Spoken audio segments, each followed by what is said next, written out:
8 taon na ako may diabetes, kaya lang nung una, hindi ko gano'n nararamdaman yan. Nag-470 yung sugar ko eh. Nagpakonsulta ako sa doktor. Sabi niya, tay, mataas sugar mo. Tinignan nila 470. Magsaksak ka na ng insulin. Hindi ako nagpasaksak ng insulin. Nanginginig ako pag sinusumpong ako.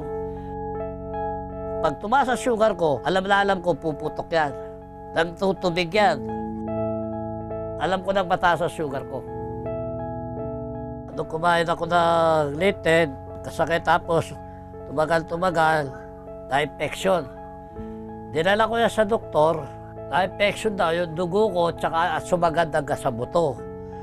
Kaya gusto nila agad-agad putulin. Inaapura nila ako, sabi niya kailangan na yan dahil malala rin sa sugat mo, sabi niya. Sagad na hanggang buto yung infection na yan. Kaya di naman ako papayag, ayoko talaga paputol, labas na lang ako ng ospital. Hindi ko papuputol to.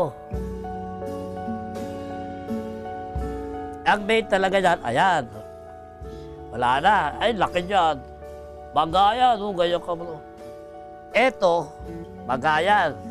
Kaya pag may sakit ka pala diabetes, duminipis yung balat mo. Nagiging makintab. Bali, tumawag sa akin, nag-inquire.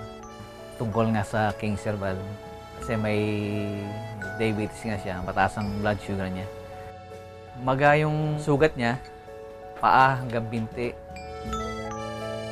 Lahat ng sinasabi ng doktor, puputulan na yung kanyang paa. Ayaw naman pumayag niya. Naputulan. Baka may iba pang paraan para malunasan yung kanyang sugat.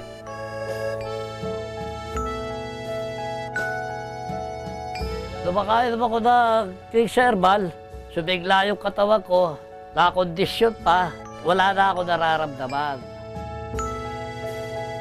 Napabuti yung pakiramdam ko, nabawasan yung lungkot na gano'n ko katawan, sumigla. Natuyo sugat ko. Nakakalakad na siya ng mahusay. Nakakapag-drive na nga siya ng tricycle. Madalas na siya lumabas ng bahay. Maayos na. Nakakapagsapatos na si Mr. Donato. Napakalaki ng naitulong ng King Herbal sa kanyang karamdaman. Malaking tulong sa akin yung King Herbal na yan. Malaki pagbabago nito. Dati, kaya ako maglakad eh. Kaya pwede na ako tumakbo eh. Kaya mas magaling yan King Herbal na yan. Subok na subok ko na yan. Walang iba.